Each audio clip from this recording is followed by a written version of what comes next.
दू तरह के लोग होला समाज में।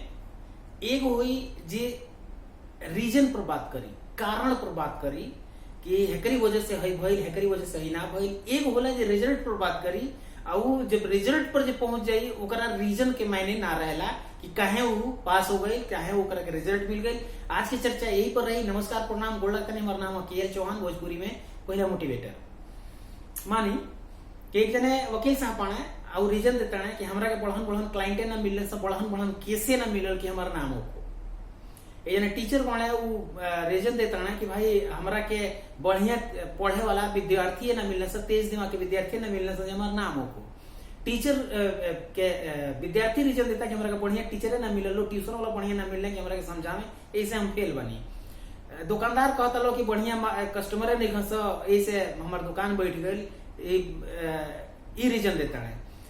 सेल्स के लोग बाटे वो कहते मार्केट में पैसे नहीं खे, माल में दमे नहीं खे, ई प्रोडक्ट में दमे नहीं खे, ई प्रोडक्ट के लोग समझिए नहीं खे पाओ, तो इसे हम बेच नहीं पाओ, रीजन हो गए। का लगता है सही कहता लो। वो है टीचर एगो विद्यार्थी के 10 जने के पढ़ावत रहल, में से एक जने डीएम हो गए, एक जने एमबीबीएस हो गए, एक जने वकील हो गए, एक जने इंजीनियर हो गए, एक जने चपरासी ने बन पौले।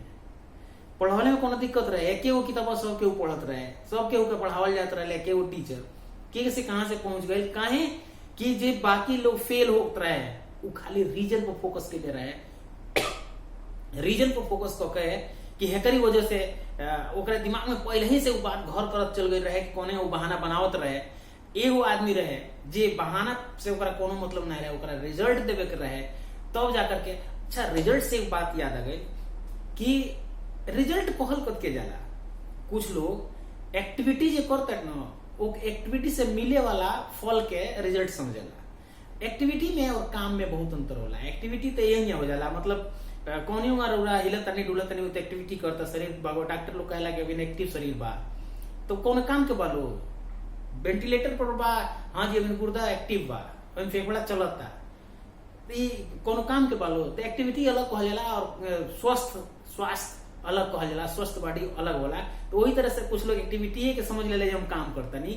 चलिए रिजल्ट से बात हम करता नहीं। रिजल्ट कहल कद के जाला, मान ली 10वीं के एगो लड़का बा और दिमाग पर प्रेशर बा कि हमरा 10वीं ले पास हो जाए, एकदम बोर्ड के पेपर है और बाद से रिजल्ट मिल जाला, बस इतने ना। फेल होले में का दिक्कत बा? फेल हो गए में का दिक्कत रहला कि इतना प्रेशर ओकरा के दिया रहला?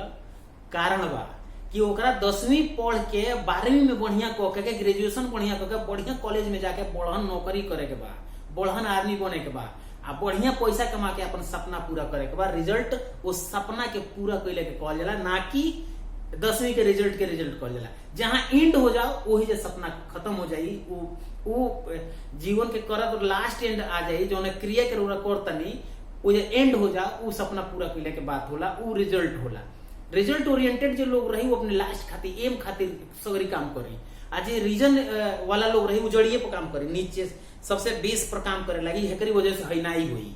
आज सफल लोग होला, रिजल्ट ओरिएंटेड बा, वो लास्ट पर जाकर के काम करी, वही जब पहुंचे खातिर का करे के पड़ी तो वो जब पहुंच जाई। बहुत अंतर बा, बहुत भेद बा, बहुत गैप बा।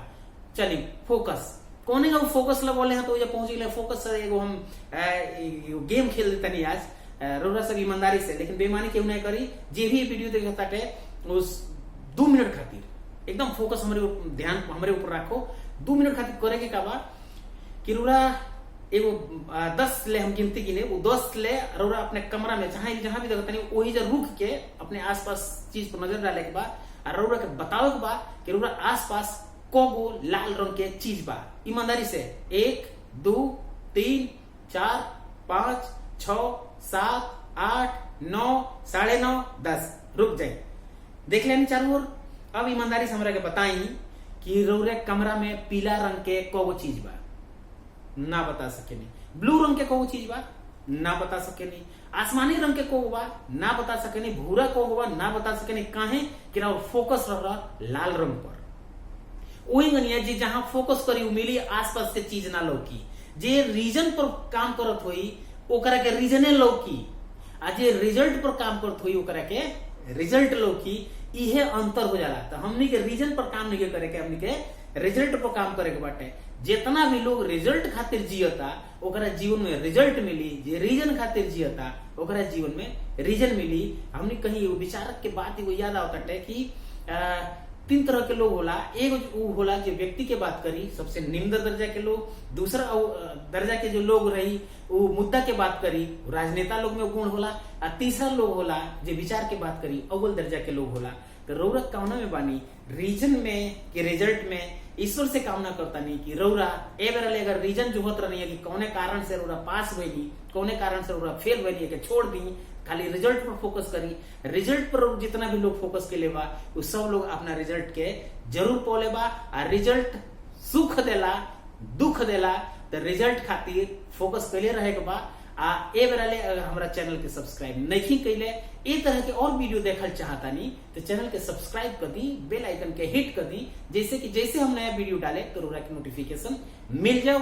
अब भोजपुरी के बढ़ावे के बाद, भोजपुरी के सराहे के बाद, भोजपुरी के सुगर बनावे के बाद, अब भोजपुरी में बात करे के बाटे। आज हिंदी दिवस है तो हिंदी दिवस के भी बहुत बहुत शुभकामना, नमस्कार, प्रणाम, गोड़ लागतनी।